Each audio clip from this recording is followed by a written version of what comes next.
Hello, everyone, and welcome to the healthcare talks that we do here at Prodops.io. This is part of a series that we do. We talk with CEOs and CTOs and stakeholders from the healthcare industry. And today we're going to have Adi Segal. Say hello, Adi. Hi there. And Adi, tell us about yourself. What are you doing? Which companies maybe you've formed? So, Sure. Yeah, thanks so much for having me. This is very exciting. Um, I have been a healthcare entrepreneur for basically my entire career. I've worked in healthcare and health technology my entire career. Academically, I actually started medical school, but I never finished. I'm not a doctor. Um, but since then, I've been working in many different realms of technology. One of the first things I was working on was telehealth, and in particular, telepsychiatry. And then I started a company that was based on price transparency, which is something that is not a problem when you have a socialized healthcare system like in Israel or in many places in Europe. But in America, we don't know the prices of things before we go in for healthcare services. And that is a huge problem, and one that we can get into and talk about why that might not change anytime soon. And today, I am working on a platform called Send Thanks Now. Maybe the name will be changing soon. We are very much focused on the mental health and mental wellness space and looking at how gratitude can improve your lives through things like journaling and creating community around positive thinking. sounds amazing. I also saw your website and it looks very interesting, this whole product and subject. So I'd like to ask you a few questions, about your experience, your past experience with all of these startups in the healthcare industry thing. Okay, so first of all, what are the main challenges that you faced when you started a startup that required to meet up maybe some regulations like HIPAA, GDPR, or anything else related to the health industry? Maybe you can point a few pointers. What were the Yeah, challenges? absolutely. And I think one of the things that we should definitely look at just before we even go into DevOps is understanding the US healthcare system and the landscape. We like to say that there are four P's: the patients, payers, that's insurance companies; providers, those are their doctors, nurses, everyone else who's involved; and then pharma, so the pharmaceutical companies and drugs, medicines. We're not going to talk about pharma today, and most likely, we're not going to talk about insurance companies, though they play a major role.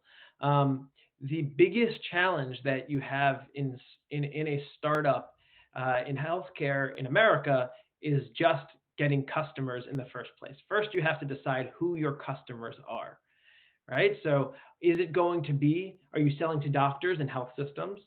Perhaps. Okay, so how do you get to them? They say the average sales cycle, and this is important both with a product and also for DevOps. The average sales cycle to get into a hospital or a health system is about 18 months. So you can spend an entire startup's lifespan just trying to get one customer and then realize it doesn't work. So that's a big problem. On the other hand, you have So patients. wait, so maybe even before you continue, so because it's 18 months and you also need to get your investors, to keep the money flowing, how do you convince the investors to keep the money flowing when you know that it's going to take 18 months? They got to trust you completely. So how do you achieve that with your investor? What do you tell them? Please trust me, give me 18 more months? You suffer a lot. No, but a lot of the companies that you see right now that are raising hundreds of millions of dollars are not dealing with health systems. And that's, Okay. quite frankly, a big problem because, in my opinion, we're not actually solving anything about the US healthcare system right now. We are creating these direct to consumer solutions that make it easier to get healthcare if you can afford it, right? But Okay. if you can't afford it, which is like at least a third of the country who are on either lower insurance plans or on public plans, then you don't have access to these companies where we're spending investor dollars right now. Now, again, quite frankly, if we're talking to this audience here who's looking to do DevOps, those are the companies to go after, though, because they have the money. If you look at some of the companies that are trying to fix the system, they're usually small community efforts. They are not these very large companies that are doing direct to consumer, whether it's pharmaceuticals or it's telehealth. Those are often out of pocket purchases or services that, if you have a really good healthcare plan, it would cover from an insurance perspective. There is one that I would mention that's just interesting, though, again, not a business development effort for anyone on listening here, I don't think. And it's called City Block. People should take a look at City Block. Um, it was incubated through Alphabet and their Sidewalk Labs, and they are trying to innovate and disrupt the Medicaid space. So the poorest patients, the people who are on government insurance because of their income level or lack of income. And so they're technically a unicorn. They're $1 billion company. I think they're still trying to figure out what exactly to do, but they are one group, while it's unclear exactly what they're doing, that has figured something out, and I think fundamentally changing healthcare for the better. Okay, and still, like, how do you convince the investors to wait 18 months until you get the product? How do you what's your attitude to the Sure. investors? So again, I think there's two things. One, you don't do something that requires an 18-month sales cycle. If you Okay. want to raise money right away, you say, Yeah. "Oh, this is great." Customers will buy it. Customers being patient, and they're going to buy it out of pocket because our target customer is the patient who is somewhere between the ages of 25 and let's just say 65, because at 65 in the United States, you do get socialized health care. It's called Medicare. And then oftentimes you don't have to pay for a lot of services again. Um, and we're going to sell them something that they need in their life, Mm-hmm. right? So that's one way that makes investors excited. Again, investors aren't interested in changing the world; they're just interested in making money. Yeah, it's also important to note that. Okay, Right? noted. There you go. And then and the other perspective would be you start a company through a hospital system or through an incubator, and then you're kind of experimenting along the way. But that's a much longer path. The last thing I'll mention from that perspective is that one way to sell within the system or to raise money and say that you have a longer tail is to have just old or famous or formerly successful investors, founders who have already raised, say, $1 billion and they're on to their next venture, and then investors trust them. Mm-hmm. Okay. That's one thing you can do. Again, it's very hard to be an early stage health tech company in the United States today.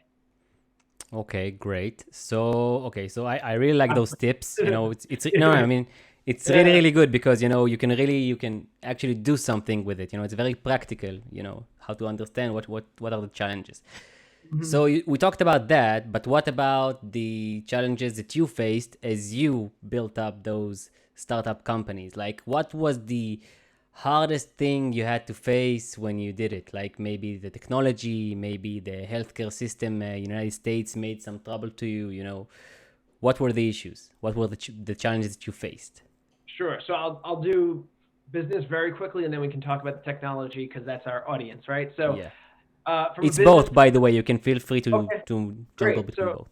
from a business perspective, again, the biggest thing is finding your customer and then getting in the door, and then having enough time to build something that's impactful.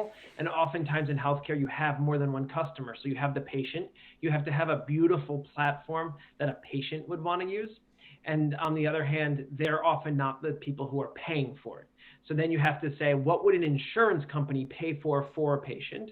Or what would a hospital want to use and give to their patients to make their lives easier? On the technology side, we have many problems with electronic medical records. In Israel, for example, it's basically a universal medical record, which is also one of the universal healthcare, which is one of the reasons why vaccinations have gone so well. And for COVID, is the country said we're going to treat everyone and we're going to do it as one large system, and we know where everyone is and what their health status is because we can see it. And by the way, because we're tracking it on one computer system, we're going to share that information with Pfizer, right? And that's why Pfizer gave them so many doses. Also, I think BB agreed to pay more for the vaccine. Um, Okay, but but that's but good that, information. I didn't know that, so it's a good information to yeah, know that everything but is one system. It's good in one Israel. system, and you can share the information back with a partner, right? Pfizer is very interested in finding out how the vaccinations are going, who's getting it, where are they distributing it. In America, everything is local. Your healthcare is local. Your health record lives inside a server at your doctor's office. Maybe it's in the cloud today, but it's stuck in a silo. So the technical challenge there is how to integrate. There are some companies that are built around. One company that people might want to look at is called Redox, Redox, and they have built their entire company around helping other companies with APIs getting into the electronic medical record systems. Mm-hmm. One of the biggest ones being Epic. And they're in many hospital systems. There's many others, of course, but the hospital systems and the doctor's offices technically own your healthcare information, and so it can't easily be transported into other platforms, and that's probably the hardest technical challenge if you want to provide a holistic solution.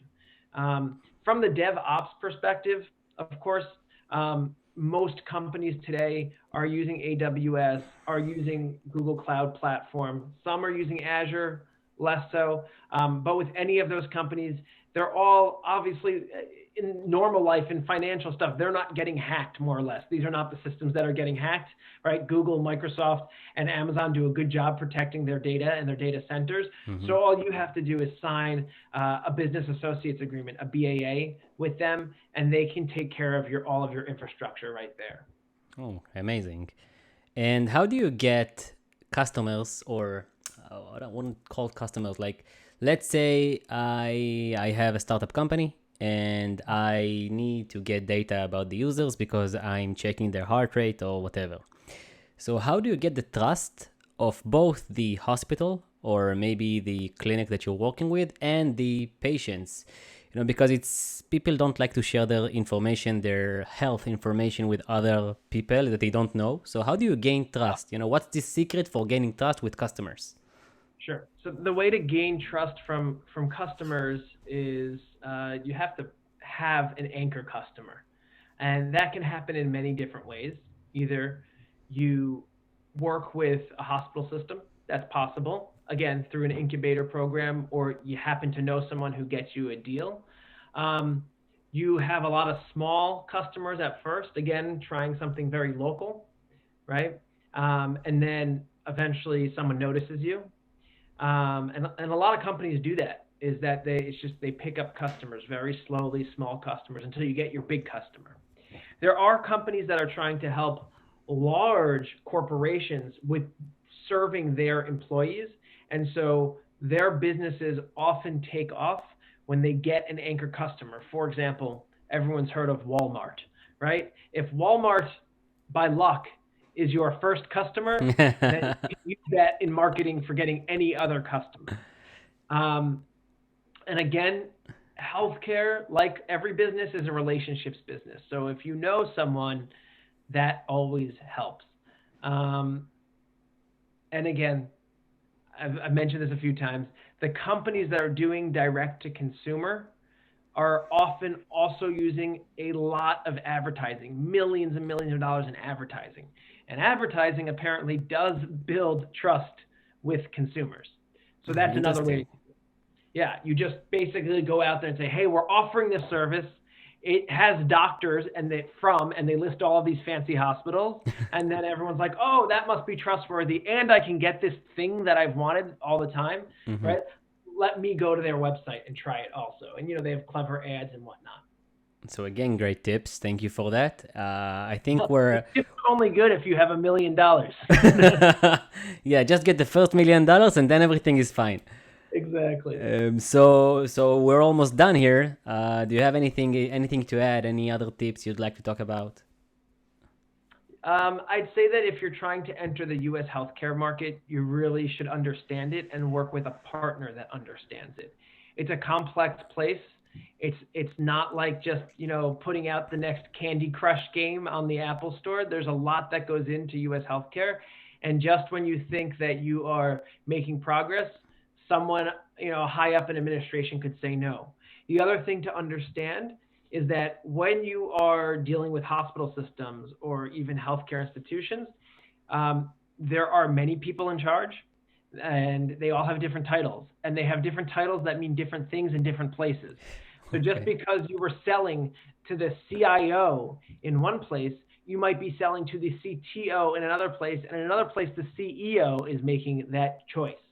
So it takes a lot of navigating, and the best way to do it is with partners who have spent a lot of time in healthcare in the United States, and most likely in a specific space in terms of a vertical, or in a specific location like New York or California or Chicago or Texas, I and they gotta really ask, how do know you the get a market. partner? How do you get a partner? Or is it too long? Millions of dollars. No, you get a partner by networking with the right people. Look, conferences aren't happening today, um, so so it's being on the right Slack groups, which I can provide some links, and I don't know if you do show notes, but we can do some Slack links. You can get on the right listservs. Hmm. Um, LinkedIn is an okay way, but I will tell you, as a founder and as an executive, people are constantly trying to sell me stuff on LinkedIn, and I just ignore them. So Mm-hmm. I'd be careful about LinkedIn these days. And of course, now that I'm within everyone's network who is listening, they can always reach out to me, and I'm happy to have a friendly conversation about where to take your company at first in the America. Superb. Noted. Okay, thank you very much, Adi, and hopefully we'll do another meeting soon. Sounds like you have a lot to share, and I really want to hear you and speak with you again. So thank you very, very much. I would love that. Litraot. Everyone stay healthy, and we'll talk soon. Okay, bye. Bye.